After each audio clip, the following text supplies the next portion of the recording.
Şuun Türkmenistan'ın Beyik Saparmurat Türkmenbaşadı'ndaki Baş Akademik Drama Tiyatrı'na 14-16 noyabr aralığında Aşgabat ve Arkadaş şehrine geçirilecek Bahtiyarlık Dövrüm Tiyatr Fenoda adlı 4. Halkara Festival'ın açılış davarası oldu. Onu biz hem öv Atıvatan Media toparmaz olup katnaştık. Halkara Festival'a katnaşan Türkmenistan'ın hem de daşar yurtların bir neçesinden gelen tiyatrların dördücülük toparları Türkmenistan'ın Moğlu Nepef adına Talipler Tiyatrı'nın önündeki meydança yığılanıştılar.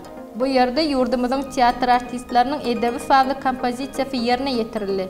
Ondan sonra Halkara Festival'a katnaşıcılar Türkmenistan'ın Beyik Saparmurat Türkmenbaşadı'ndaki Baş Akademik Drama Tiyatrı'na taraf yolu düştüler.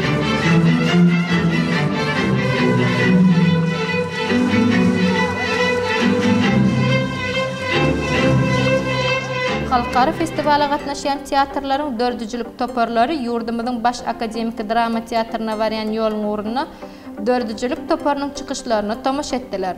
Sonra Türkmenistan'ın Beyik Saparmurat Türkmenbaşadı'ndaki Baş Akademik Drama Tiyatrı'nın önündeki meydançada Halkara Festival'ın açılış davarasına badalga verdi. Yurdumuzun tiyatr artistlerinin tayarlanan edebi fazla kompozisiyası açılış davarasına katnaşıcılarda ulu kızıklanma döröttü.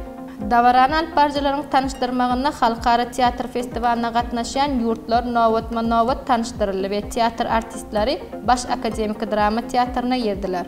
Baş Akademik Drama Tiyatrı'nın fayefine festivala katnaşan yurtların vekilleri yadigarlık surata düşüp tomuşaçılar zalına yığınlandılar. Bu yerde Halkara Tiyatr Festivali açıldı. Davaranın başında hormatlı prezidentimizin Halkara Festivala katnaşıcılara iyi veren kutlağı oqallı.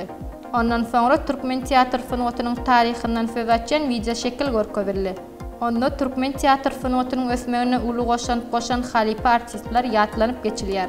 Bahtiyarlık Dövrüm Tiyatr Fenoda adlı 4. Halkara Festival'ın açılış davarasında Türkmenistan'ın Beyik Saparmurat Türkmenbaşadı'ndaki Baş Akademik Drama Tiyatrı'nın sahnasında ona katnaşan tiyatrların dördücülük toparları çıkış ettiler. Davaranın devamında yerine getirilen çıkışlar ona katnaşıcılarda yakımlı tesir kaldırdı.